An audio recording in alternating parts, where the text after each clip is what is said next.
Bien le bonjour à tous. Alors aujourd'hui, nous allons faire une petite vidéo spéciale entièrement consacrée à la bobine Tesla, puisque vous avez été très nombreux à me demander comment ça se fabrique, comment ça marche, tout ça, et donc vous avez vu la durée de la vidéo, ça peut pas se répondre en juste un mail. Donc petite vidéo spéciale où on va voir dans un premier temps le fonctionnement de la bobine Tesla pour bien comprendre comment ça marche là-dedans, ce qui est super important, et ensuite on verra comment la fabriquer, hein, tout simplement.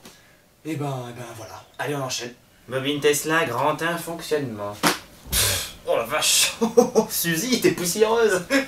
Alors déjà, la bobine Tesla, on peut se dire, waouh, ça a l'air super compliqué et tout, il y a plein de trucs, ça doit être hyper complexe comme circuit.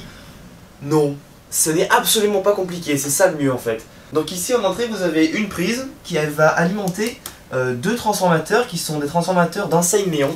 Qui donc ont, ceux-ci délivrent 9 kV et comme ils sont reliés en dérivation, ça fait un total de 110 mA. Donc ils sont bien ces transfos parce qu'en fait ils sont régulés en intensité, c'est-à-dire que quand vous allez utiliser la bobine Tesla, ça va les court-circuiter, mais l'intensité va pas partir en flèche, donc ça vous permet que de rien cramer en fait, ils vont pas chauffer. Donc ça va être notre première source en fait de haute tension, par rapport à ce qui sort là-haut, c'est de la basse tension encore 9000 volts. Hein. Donc ces transfos après vont aller donc balancer leur courant dans des condensateurs ici. Donc un condensateur, c'est un composant qui va se charger en électricité, c'est un peu comme une pile en fait, ça va se charger. Bon, ceux-ci ont une très petite capacité, mais donc ils vont retenir un tout petit peu d'énergie et après ils vont se décharger en fait. Et donc ces condensateurs vont se décharger à travers ce qu'on appelle un éclateur. Donc un éclateur ici, à la base c'est juste deux bornes, deux électrodes qui vont être très proches l'une de l'autre. Et quand la tension est suffisamment élevée entre les bornes, il va y avoir un arc électrique qui va se faire d'une borne à l'autre et ça va court-circuiter l'éclateur en fait. Et donc ça va fermer le circuit, ça va faire circuler le courant. Donc ce courant va circuler dans la bobine primaire ici. Donc ça c'est juste du gros fil enroulé autour d'un seau, donc de façon assez régulière. Et comme vous le voyez, avec certains endroits qui sont dénudés. Donc ça c'est pour après ajuster la longueur de fil de la bobine. Donc une bobine, de base, ça s'oppose au passage du courant. C'est-à-dire que si on lui envoie une grosse impulsion de courant d'un coup, elle va le freiner le passage du courant à travers elle. Donc ça c'est sa première particularité. Et aussi, elle va émettre un champ magnétique, électromagnétique en fait. Donc la bobine, elle peut à la fois émettre un champ électromagnétique et en recevoir un. Super important. Ensuite, ici vous avez une deuxième bobine, qui est donc celle-ci faite avec un fil très fin. Donc là c'est du diamètre, je sais pas, à peu près 0,4 mm, un truc comme ça, voilà, 0,4 mm. Donc un fil super fin. Et au-dessus, vous avez, comme vous l'avez peut-être déjà vu, bien entendu, tada, un condensateur. Ça sert de condensateur aussi. Alors vous allez me dire, oui, ce sont deux saladiers Ikea collés l'un sur l'autre, mais ça sert de condensateur. Donc si vous avez bien suivi, vous avez remarqué qu'il y a donc un gros condensateur et une petite bobine, en fait petite au niveau de l'inductance, au niveau du nombre de tours. Et ici vous avez une grosse bobine avec énormément de fils et un condensateur au-dessus qui a une toute petite capacité. Donc ça va être super important parce que donc ça forme ce qu'on appelle des circuits LC. L pour inductance, je sais pas, et C pour condensateur. Donc ces circuits LC c'est juste une bobine et un condensateur reliés en parallèle.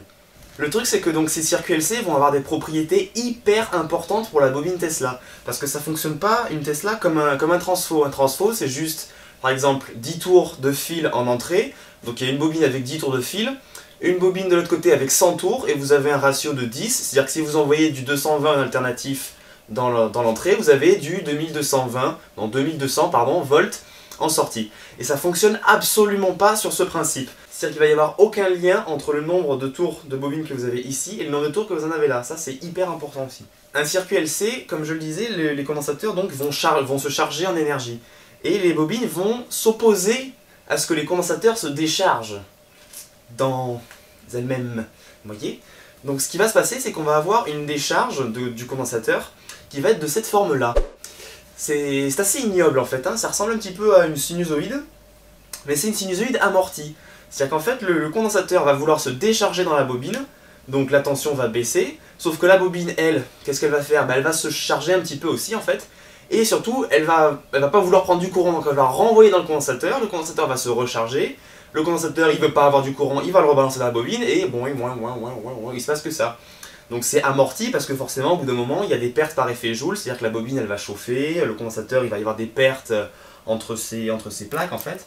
Et donc ce phénomène, vous l'avez vu, a ce qu'on appelle une pseudo-période, c'est-à-dire que c'est pas exactement une période, puisque le sinus est amorti justement, mais donc vous allez avoir une fréquence à laquelle le courant va osciller entre condensateur, bobine, condensateur, bobine, condensateur, bobine. Et c'est là, c'est sur ça que réside en fait le fonctionnement de la Tesla.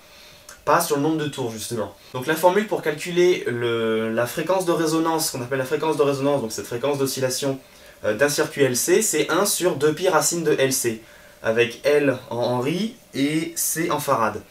Donc ce qu'il va falloir faire en fait, c'est avoir la même fréquence de résonance entre le gros condensateur ici et la petite bobine là, et la grosse bobine là, et le petit condensateur. Et donc ça, le fait que vous allez avoir la même fréquence de résonance, c'est ça qui va faire qu'une Tesla va fonctionner.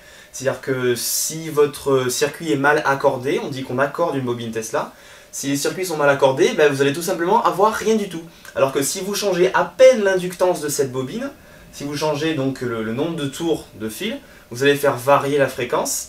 Si vous augmentez l'inductance ou la capacité, ça va avoir le même effet.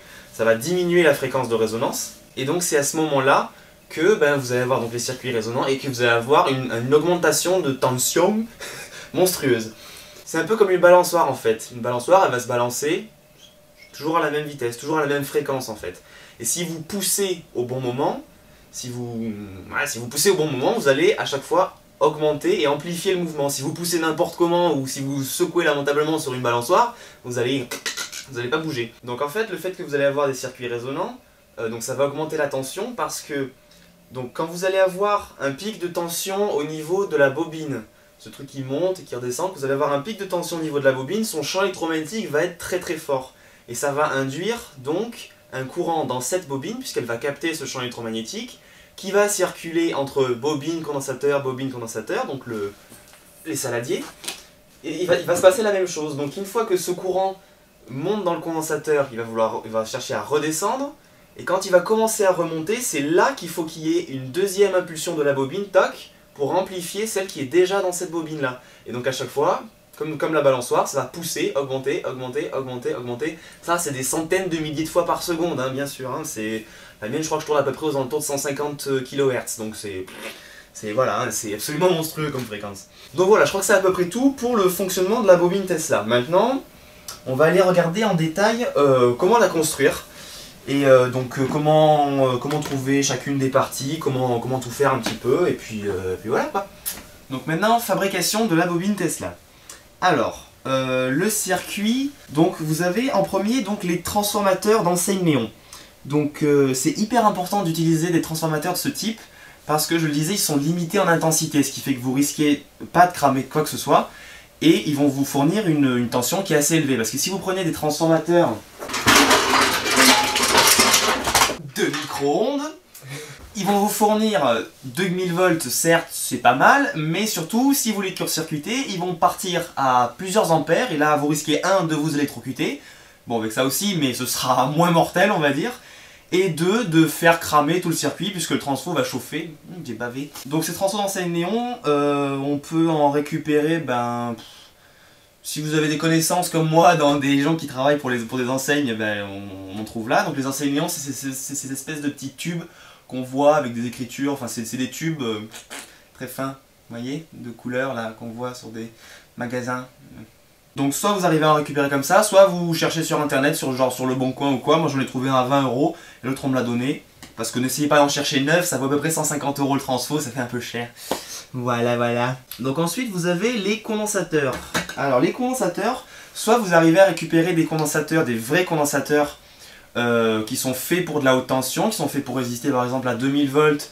Vous en mettez plein en série, vous en mettez genre 10 en série, ça vous fait une résistance totale à 20 000 volts. Et vous mettez, très important, des résistances genre de 1 ou 10 mégas entre chaque condensateur pour équilibrer la tension. Ça fait cher le condensateur aussi, surtout qu'après vous allez avoir des capacités très petites. Soit vous les faites homemade, et ça marche très très bien de cette façon-là. Et donc ces condensateurs sont faits avec des bouteilles en verre. Donc vous prenez un seau, vous le remplissez d'eau salée pour être sûr que le courant passe bien.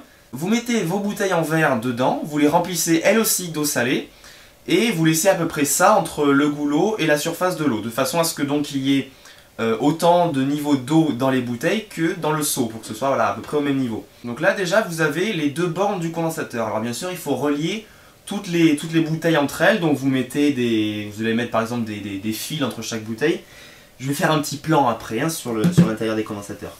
Donc vous reliez tous les intérieurs des bouteilles, et ça vous fait donc une borne l'intérieur des bouteilles, et l'autre borne, l'eau qui est dans le seau. Et donc ça vous fait un condensateur. Donc la capacité, ça va se compter en nanofarad généralement. Hein. Là, bon, venez voir. Allez, je vous montre. Voilà, je disais, là j'ai 11 bouteilles, il me semble, entre 9 et 11 bouteilles par seau. Hop, voilà. Vous voyez un petit peu comme c'est relié. Et donc là, vous voyez qu'il y a une couche d'huile, c'est de l'huile moteur. Ne pas utiliser de l'huile végétale, sinon ça va pourrir, ça va être affreux. L'huile en fait sert d'isolant pour éviter d'avoir des arcs entre l'eau qui est dans le seau et hop, le long des bouteilles, direct sur l'autre borne, ce qui court-circuiterait le condensateur, pas comme il faut. Hop, allez. Et donc là vous avez deux condensateurs parce que moi j'avais besoin de plus de capacité, enfin j'ai augmenté la capacité pour augmenter un petit peu l'intensité des décharges. Donc c'est pas ça qui va vous faire la taille des arcs, hein. C'est pas plus vous avez de capacité, plus vous allez avoir des arcs grands. C'est surtout l'intensité et la tension des transformateurs qui va faire la taille des arcs. Donc l'intensité, elle, va jouer sur l'épaisseur de l'arc, sur la facilité qu'il va avoir à se former, et la tension sur la taille de l'arc. Ah, coucou la GoPro! Donc là, mes deux seaux sont reliés en dérivation. Et j'ai donc l'extérieur, donc l'eau qui est là, reliée à l'eau qui est là, pour éviter d'avoir des tensions et des arcs qui peuvent se faire à travers un seau vers l'autre. Vous en faites pas, ça peut arriver. Et l'intérieur des bouteilles ici, qui est relié à l'autre intérieur des bouteilles. L'éclateur, ensuite, vous pouvez soit faire un éclateur 2 points, c'est-à-dire juste deux bornes reliées l'une en face de l'autre, soit faire, comme j'ai fait là, un éclateur avec des tubes en cuivre. Donc le courant arrive ici et ressort là, ou inversement. Et donc ça va séparer la taille de l'arc en plusieurs points. Alors il y en a qui disent que c'est plus silencieux, ça fait 10 fois plus de boucan chez moi. Mais ça améliore énormément la taille des arcs. Alors allez savoir pourquoi, ça... Donc là en fait, je peux ajuster la taille, donc l'écart entre les tubes, donc la taille de l'arc, en faisant pivoter le parallélogramme en fait, hein, juste en desserrant. Donc là il est à peu près optimal. Donc l'éclateur, il faut qu'il ait une taille la plus grande possible en fait. C'est-à-dire que comme il va servir à décharger les condensateurs, si l'espace entre les tubes ou l'espace entre les électrodes est trop petit, le condensateur va pas avoir le temps de se charger, et dès qu'il va y avoir une tension, mettons dès qu'il va y avoir 4000 volts au lieu de 9000 au maximum, tac, l'arc électrique va se faire et le courant va circuler. Donc ça va pas laisser le temps à l'énergie vraiment de bien augmenter. Donc il faut absolument avoir un écart le plus grand possible. Donc vous l'agrandissez, vous agrandissez, vous agrandissez, et dès qu'il n'y a plus d'arc, vous arrêtez, vous rétrécissez. Donc le ventilateur aussi est super utile parce que l'éclateur, ça chauffe. Quand vous avez 30 000 ampères qui se déchargent pendant quelques nanosecondes, ça fait pas énormément d'énergie, mais ça chauffe quand même. Le fait que ça chauffe, c'est ennuyant parce que si le métal est chaud, les arcs vont se faire plus facilement. Des électrodes chaudes ou un environnement chaud, c'est comme si vous aviez des électrodes plus proches. Donc pareil, les condensateurs vont pas avoir le temps de se charger. Donc gros ventilo, ça c'est un ventilo de micro-ondes. On récupère plein de trucs dans les micro-ondes. Alors ensuite, la bobine primaire. Donc soit vous pouvez utiliser du gros fil comme j'ai fait là et en enrouler un bon paquet de tours, soit le mieux à faire c'est d'utiliser du tube de cuivre, diamètre, diamètre 12, 15, un truc comme ça, et donc le cintrer, arriver à faire une bobine. Donc ça a de gros avantages parce qu'en fait quand on a des courants avec des hautes fréquences comme ça, il se passe ce qu'on appelle l'effet de pot, c'est-à-dire que le courant va plus circuler au milieu du fil, mais un peu comme par une force centrifuge, va être poussé sur l'extérieur du fil et va passer donc sur une couche extérieure, sur la surface du fil en fait. Ce qui fait que ça va augmenter la résistance du fil. Du coup, le fait d'avoir un tube, ça va forcer le courant à tout le temps passer sur la circonférence du tube. Et donc vous diminuez la résistance et vous augmentez un peu l'efficacité. Sauf que vous allez en chier si vous essayez de cintrer du tube de cuivre aussi gros sur un diamètre aussi petit. Donc la bobine, on peut en faire plusieurs formes. Il y en a qui les font plates, c'est-à-dire qu'ils enroulent les fils en spirale, ce que j'avais fait au début. Il y en a qui font des spirales mais inclinées, C'est-à-dire que la spirale grandit comme ça et remonte. Et le grand classique, ben je ne me rappelle plus le nom des bobines comme ça. Si je dis solénoïde, je vais me faire engueuler, mais je crois que c'est ça, je sais plus. Bon, une bobine comme ça, verticale, qui donc va avoir un champ électromagnétique comme ceci. Hop, voilà, comme ça. Pour moi, c'est ce qu'il y a de mieux, et c'est ce qui a le mieux marché. Donc je conseille vivement une bobine comme ça. Alors après, faites super gaffe à l'isolation, parce que là, d'accord, vous allez me dire, il y a un seau en plastique, c'est bon, sauf qu'avant, je l'avais dit dans mes précédentes vidéos, j'ai eu des arcs qui se formaient de cette bobine-là à celle-là. Parce que quand vous arrivez, mettons, à 500 000 volts à ce niveau-là, là, vous en avez à peu près 250 000, et là, vous en avez 100 000 de volts. Et 100 000 volts, ça suffit largement à passer à travers quelques petites couches de PVC de 3 mm d'épaisseur. Mettez suffisamment de distance ici, même si ça fait plus de pertes parce qu'il y a plus de distance, c'est toujours mieux d'avoir des pertes qu'un truc qui crame.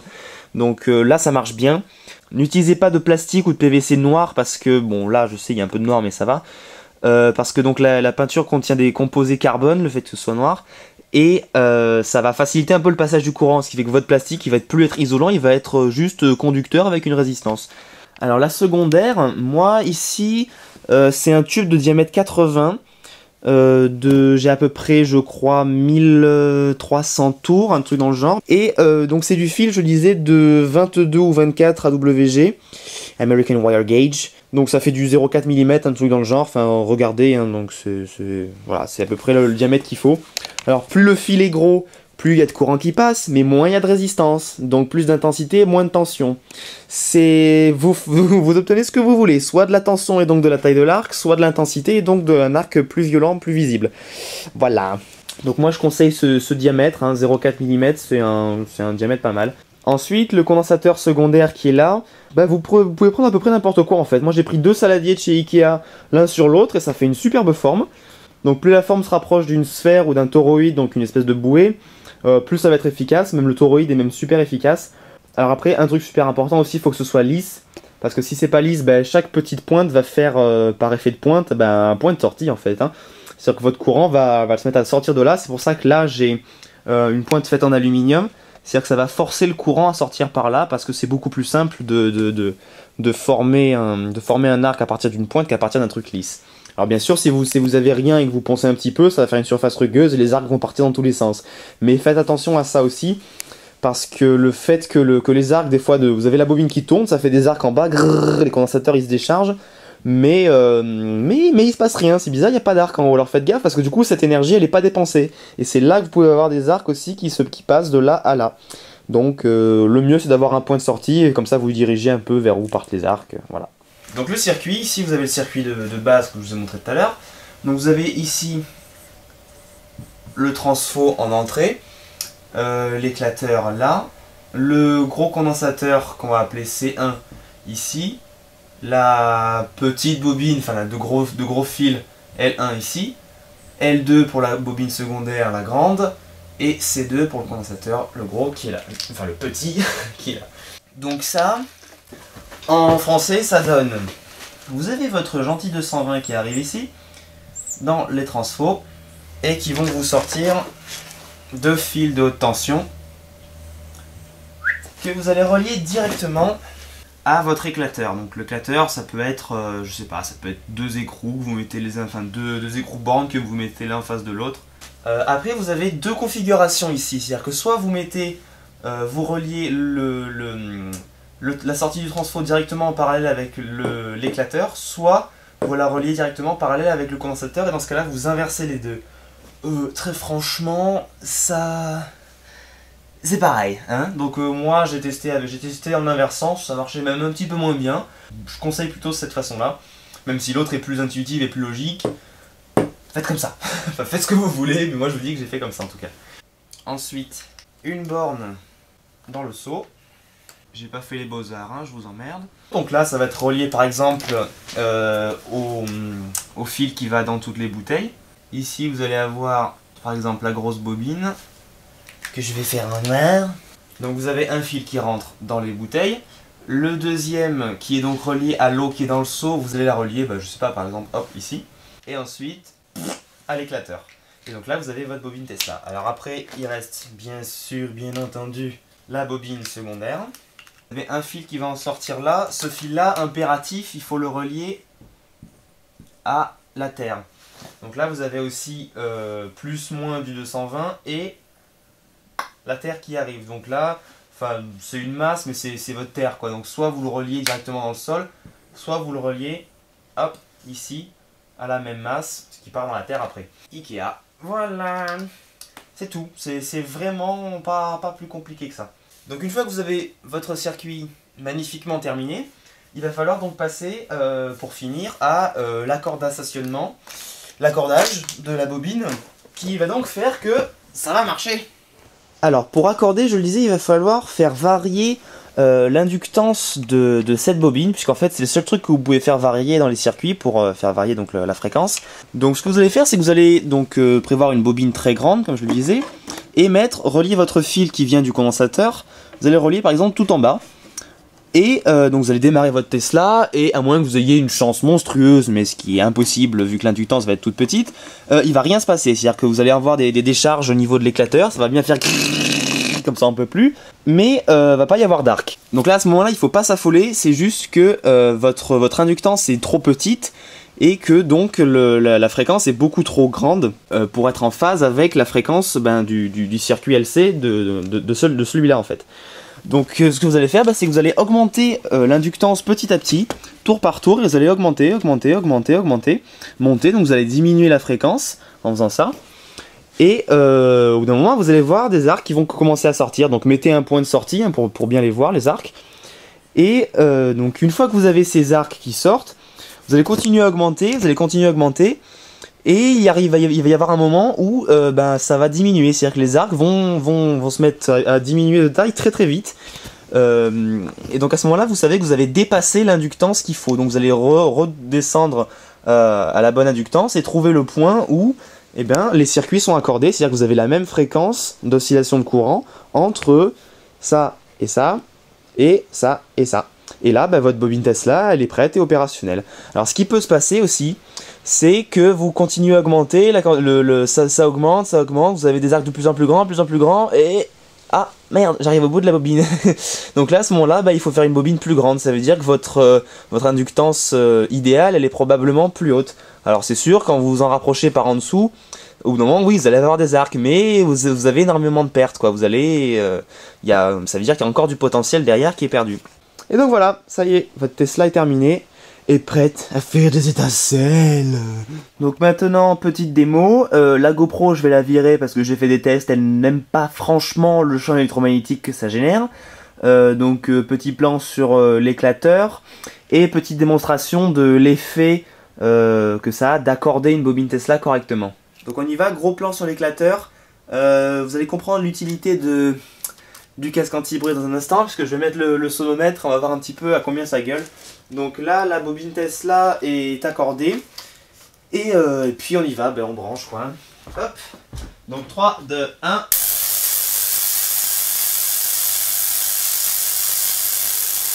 Donc vous voyez, ça fait un sacré boucan, et ça fait des jolies petites lumières. Et aussi, ça m'a éteint le sonomètre, donc je ne vais pas pouvoir vous dire combien...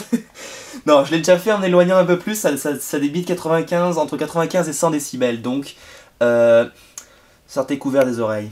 Démonstration de l'efficacité du champ électromagnétique. Vous voyez, quand je parle, le sonomètre marche très bien. Ah, voilà. Et donc maintenant, je vais volontairement désaccorder la bobine pour que vous voyez la différence. Donc on va commencer avec... une bobine trop petite. Je vais me mettre ici, donc au deuxième tour en bas de la bobine. Et on démarre.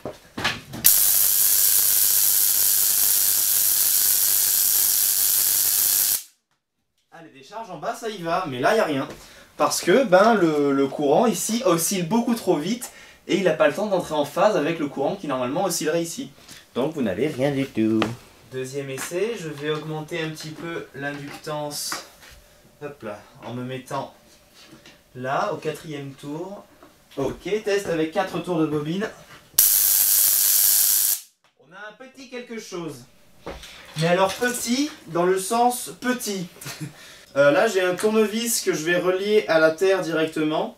Ce Ce qui fait que je peux le tenir sans craindre de m'électrocuter. Il y a un petit truc, mais alors vraiment...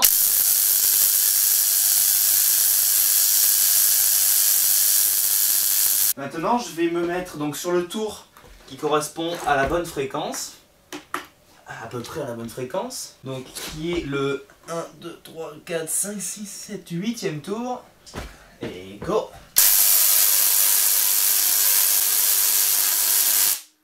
Ça... Laisse-moi parler. Voilà, et là ça marche. Et donc maintenant, pour finir, je vais passer au tour qui est au-dessus. Ah oui, ça sent bon l'ozone, hein. Alors là... 3 O2 en 2 O3. Ozone, ça pue. Donc 9e tour. Et voilà, plus rien. Parce que là, donc, le circuit oscille trop lentement par rapport à ce qu'il faudrait. Si c'est Vincent qui m'envoie un message... Arrête, arrête, je fais une vidéo. Voilà, donc à ce moment-là, vous savez que bah, votre inductance qu'il faut, bah, elle est au 8e tour. Hop, hop, hop. Donc, voilà, c'est tout pour cette vidéo spéciale Tesla. Donc, j'espère que ça vous a aidé.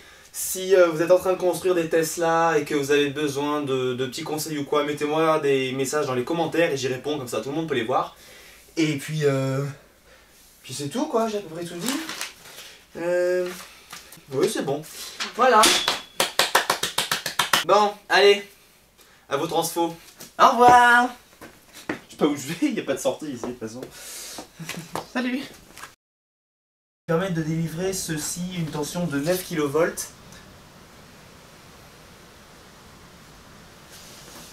Voilà.